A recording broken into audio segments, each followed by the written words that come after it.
नमस्कार, मैं हूं शुभ मिश्रा और आप देख रहे हैं जोहार झारखंड। चलिए करते हैं बुलेटिन की शुरुआत। आज से झारखंड विधानसभा के मॉनसून सत्र की शुरुआत हो रही है। आज पहले ही दिन दिवंगत सदस्यों को शोक प्रकाश के बाद सदन की कार्यवाही स्थगित कर दी जाएगी, जिसके बाद सोमवार से सदन की कार्यवाही शुरू होगी और इस सत्र में 6 कार्य दिवस होंगे, जिस दौरान 2 अगस्त को वित्तीय वर्ष 2022-23 के प्रथम अनुपूरक बजट पर चर्चा की जाएगी। साथ ही सत्र के दौरान सुखाड़ की स्थिति पर चर्चा पर सहमति बनी है। वहीं इस सत्र में राज्य सरकार ने एंटी मॉब लिंचिंग बिल और राज्य में जनजातीय विश्वविद्यालय की स्थापना से संबंधित महत्वपूर्ण विधेयक दोबारा लाने की तैयारी की है। ये दोनों विधेयक विधानसभा ने पहले भी पारित किए थे, लेकिन इनके हिंदी अंग्रेजी अनुवाद में अंतर की वजह से राज्यपाल ने इन्हें बगैर हस्ताक्षर के ही वापस कर दिया था। सत्र में जहां विपक्ष सुखाड़, लॉ एंड ऑर्डर के साथ ही करप्शन के मुद्दे पर सरकार को घेरने की कोशिश करेगी, वहीं सत्ता पक्ष ने भी विपक्ष के हर मुद्दे का तार्किक तरीके से जवाब देने की तैयारी कर रखी है।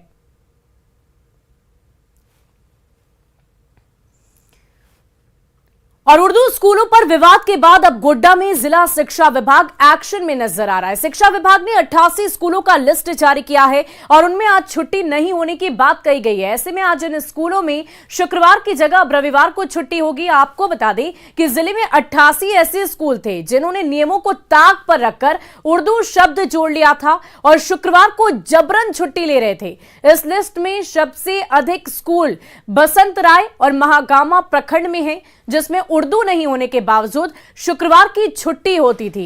इन स्कूलों को निर्देश मिले हैं कि शुक्रवार को यहां मिड डे मील भी बनवाए जाएंगे। झारखंड में उर्दू स्कूल पर हो रहे विवाद पर अब जिला प्रशासन ने कड़ा रुख इख्तियार किया है। कल जिला शिक्षा पदाधिकारी ने एक चिट्ठी जारी कर उन स्कूलों के नाम को सार्वजनिक किया है जो शुक्रवार को बंद हो रहे थे, लेकिन अब अगले आदेश से उसे शुक्रवार को बंद होने की ज़रूरत नहीं है। शुक्रवार को बंद होने वाले स्कूलों में से सबसे अधिक अगर हम बात करें तो वो महागामा थे और बसंत राय। ये दोनों प्रखंड में काफ़ी ज़्यादा मात्रा में ऐसे स्कूल देखे गए थे जो उर्दू नहीं होने के बावजूद उन स्कूलों को शुक्रवार को बंद किया जा रहा था और रविवार को उस स्कूल में पढ़ाई हो रही थी। जब पिछले कुछ दिनों से ये मुद्दा उठ रहा था तो जिला प्रशासन के साथ साथ जो शिक्षा विभाग हैं या राज्य सरकार है उस पर भी ये सवाल उठ रहे थे कि आखिर जो स्कूल उर्दू नहीं है उसे भी आखिर जबरन कैसे स्कूल खोल दिया, मतलब शुक्रवार के दिन बंद कर दिया जा रहा है और रविवार के दिन उसे खोला जा रहा है। हालांकि इन 88 स्कूलों की लिस्ट को जारी किया गया है जिला शिक्षा विभाग की ओर से और उनमें स्पष्ट रूप से कह दिया गया है कि इन स्कूलों को शुक्रवार को बंद होने की ज़रूरत नहीं है। इन स्कूलों को जिस तरीके से सरकारी छुट्टी इतवार के दिन मिलती है उसी तरीके से इन स्कूलों में मिलना चाहिए। अब देखना दिलचस्प होगा कि कल जब ये चिट्ठी आया है तो आज शुक्रवार का दिन है और आज कितने स्कूल महागामा और बसंत राय के प्रखंड में होते हैं जो इस चिट्ठी के आदेश पर चल सकता है। हालांकि यहाँ ये भी स्पष्ट हुआ है कि हमारे जो सूत्र हैं शिक्षा विभाग के वो ये भी बता रहे हैं कि शिक्षा विभाग की ओर से जो आदेश आए हैं उसमें स्पष्ट रूप से कह दिया गया है कि अगर बच्चे नहीं भी आएँ फिर भी स्कूल में शिक्षक को आना अनिवार्य के रूप में माना जाए और शुक्रवार के दिन उन स्कूलों को खोला जाए। गौरव झा, न्यूज़ 18, गोड्डा।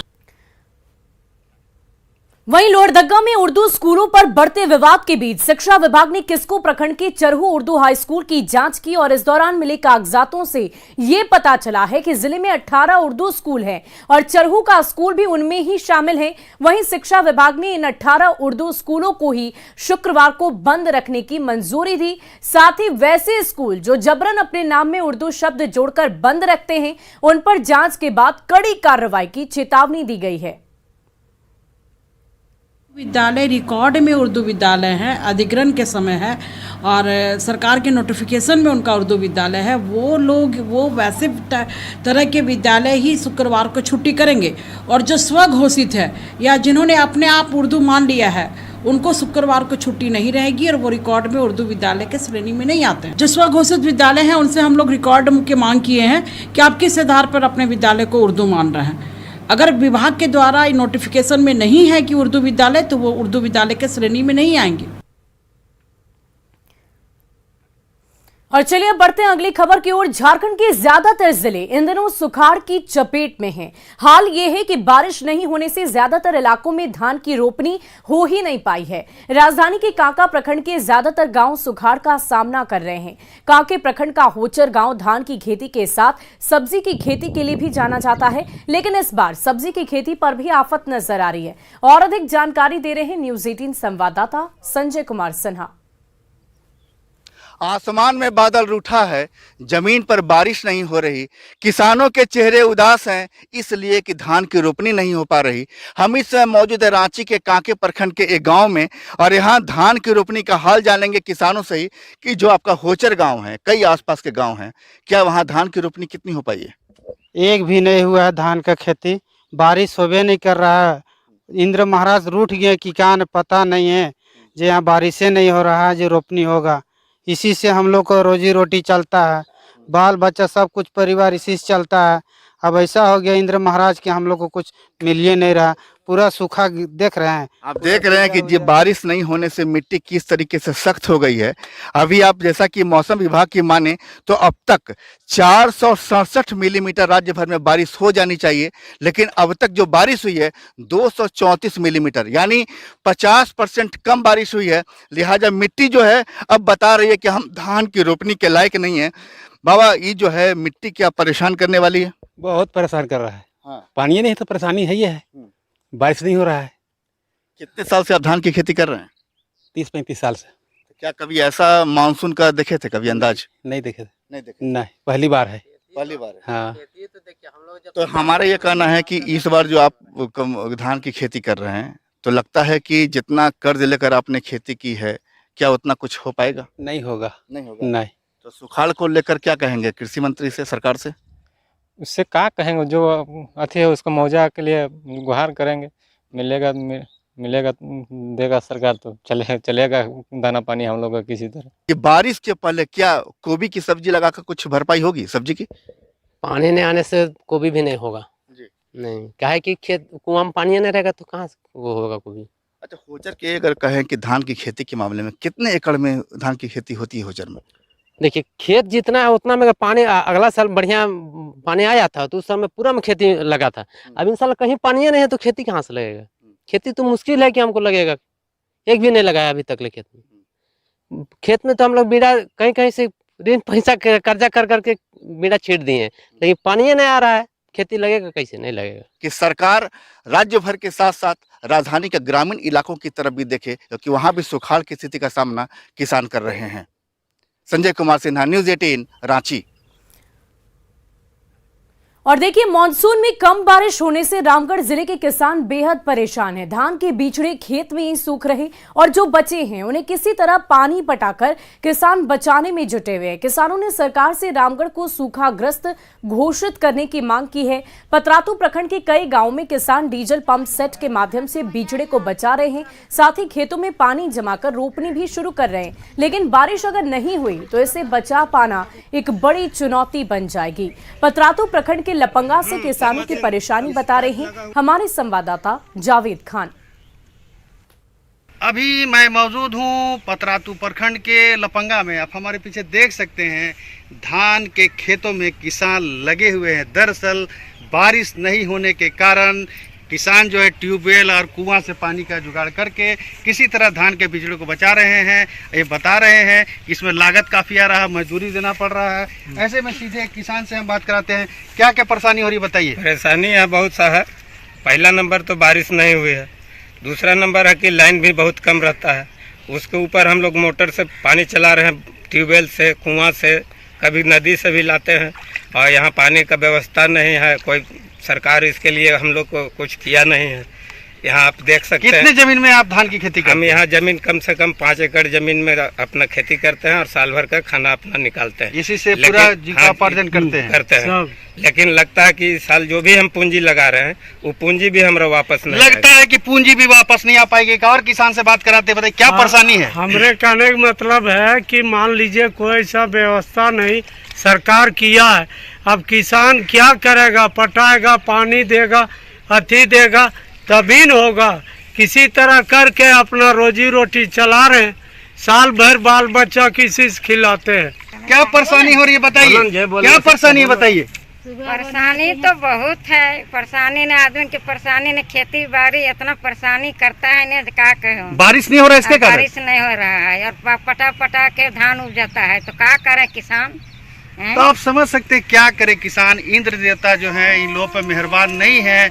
ऐसे में किसान जो है अपने धान के बिचड़े को पटा करके ट्यूबवेल चला करके कुआं से और पानी के कई जुगाड़ कर करके बिचड़े को बचा रहे हैं। फिलहाल आप देख सकते हैं कुछ किसान जो हैं यहाँ पर रोपनी शुरू कर चुके हैं, पानी पटवन करा रहे हैं और ये बता रहे हैं कि इसके लिए इन्हें डीजल खरीदना पड़ता है क्योंकि बिजली भी इस इलाके में बहुत कम आती है। ऐसे में किसानों पर अतिरिक्त बोझ बढ़ता जा रहा है और इंद्र देवता अभी तक किसानों पर मेहरबान होते हुए नहीं दिख रहे हैं। जावेद खान, न्यूज़ 18। और केंद्रीय मंत्री अर्जुन मुंडा ने झारखंड में कम बारिश के बाद सुखाड़ की आशंका पर अविलंब कदम बढ़ाने को कहा है। अर्जुन मुंडा ने कहा कि राज्य सरकार की जिम्मेदारी बनती है कि वो सुखाड़ का आकलन करे। कम बारिश की वजह से किसान बेहद चिंतित है। ऐसे में झारखंड सरकार सुखाड़ को लेकर तैयारियों के बारे में भी बताए। उन्होंने कहा कि केंद्र सरकार ऐसे मामलों में हमेशा से गंभीर रही है।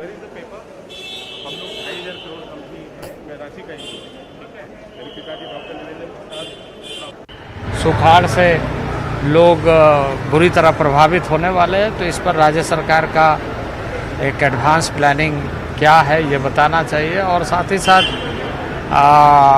भारत सरकार के साथ मिल करके यदि किसी बात की आवश्यकता हो तो भारत सरकार भी हमेशा ऐसी चीज़ों पर विशेष तौर से ध्यान रखती है।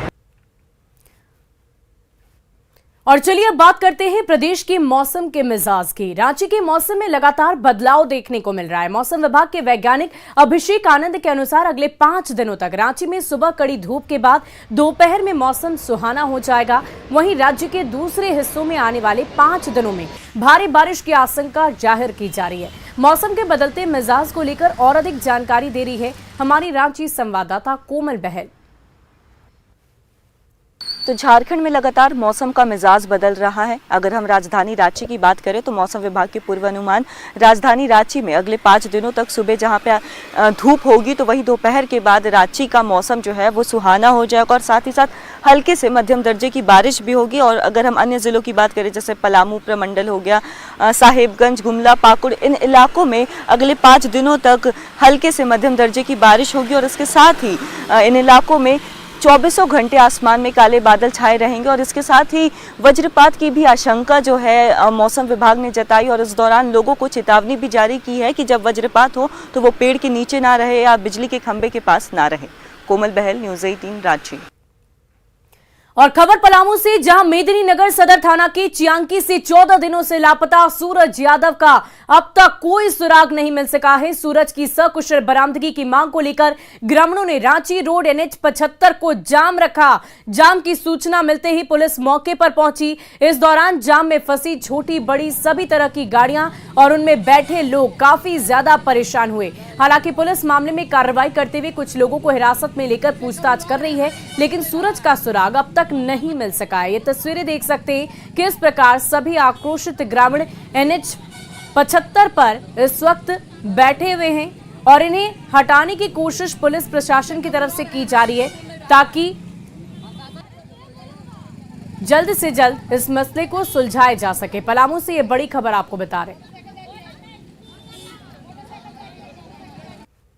और पाकुड़ में जिला टास्क फोर्स की टीम ने अवैध क्रशर पर बड़ी कार्रवाई की है। सुंदरा पहाड़ी और बासमाता इलाके में छापेमारी करते हुए टास्क फोर्स ने 18 क्रशर को सील किया है और इनमें सीटीओ और दूसरे कागजातों का अभाव था। कार्रवाई का नेतृत्व प्रदूषण नियंत्रण परिषद के सहायक वैज्ञानिक पदाधिकारी ने किया। वहीं अवैध कारोबार के खिलाफ आगे भी कार्रवाई जारी रखने की चेतावनी दी गई है। सीटीओ नहीं रहने के कारण 18 क्रशर को सील किया गया, जिसमें एक का कहा जा रहा है कि पेपर है। वो अगर पेपर दिखाएंगे तो उनका फिर विचार करके सील का जो होगा प्रॉपर कार्रवाई की जाएगी। सर कितने क्रशर सील हुआ अब तक? अभी तक में 18 सील किए हैं। और देखिए, आज अंतर्राष्ट्रीय बाघ दिवस है। बदलते माहौल में पर्यावरण को ध्यान में रखते हुए इकोसिस्टम को बनाए और बचाए रखना एक बड़ी चुनौती बनती जा रही है। इंसानों की जिंदगी के लिए जरूरी बाघों की संख्या धीरे धीरे खत्म होती जा रही है। हालांकि इन सब के बीच रांची के बिरसा जू में बाघों की संख्या बढ़ाने पर लगातार जोर दिया जा रहा है। रांची के बिरसा जू में इस समय कुल 9 बाघ हैं, जिसमें 7 मादा और 2 नर हैं। आज बाघ दिवस पर बिरसा जू में इस कार्यक्रम का आयोजन भी किया गया है, ताकि बाघ दिवस का इस कार्यक्रम में सभी लोग मौजूद हों और अंतर्राष्ट्रीय बाघ दिवस को अच्छे तरीके से मनाया जा सके।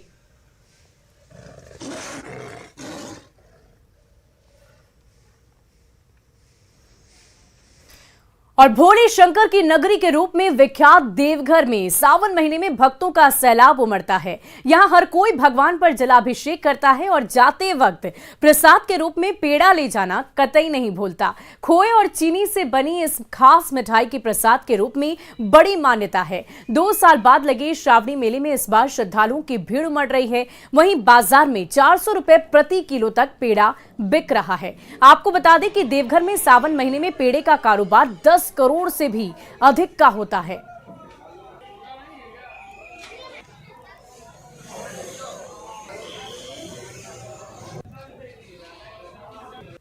बांटते हैं। हाँ। और जिसको बांटते हैं वो स्पेशल हमको बोले बाबू स्पेशल लाना हमारे लिए। देखिए हम लिस्ट लेकर आए हैं किसको हाँ। देना है मोहल्ले में। कितना मंगाते हैं वो लोग? अरे 10-12 किलो हम ही ले लेंगे। हमारी टीम ने 1.5 क्विंटल का ऑर्डर दी है। 1.5 क्विंटल का? हाँ, हमारी ही टीम, बाकी तो पूरा बम लोग बाकी है। सावन में इस बार कोरोना 2 साल रहा, बहुत परेशानी हुआ 2 साल। उसके बाद अभी कुछ बाजार सुधरा है, बाबा की कृपा से सबके लिए ठीक है। अभी क्विंटल में ले जाते हैं बम सब यहाँ से? जैसे कि किसी को 2 किलो, किसी को 4 किलो, किसी को जैसा डिमांड करता है। हमारा टीम बड़ा। क्या रेट पर मिल रहा है अभी? पेड़ा अभी 400 का है, 370 का है, तो हम लोग अभी 380 में दे रहे हैं पेड़ा। अच्छा। और माना जाता है कि सावन के महीने में कांवरियों की सेवा करने से भगवान की सेवा का फल मिलता है। और ऐसे ही शिव भक्तों की सेवा में जुटा है कोडरमा का बाबा निवास। यहाँ शिव वाटिका परिवार सड़क से गुजरने वाले हर कांवरी के जत्थे को रोकता है और उनके चाय नाश्ते के साथ इलाज की हर सुविधा और निःशुल्क ठहरने का भी इंतजाम करता है। इतना शिव वाटिका के संचालक खुद अपने परिवार के साथ कांवरियों की सेवा में जुटे रहते हैं।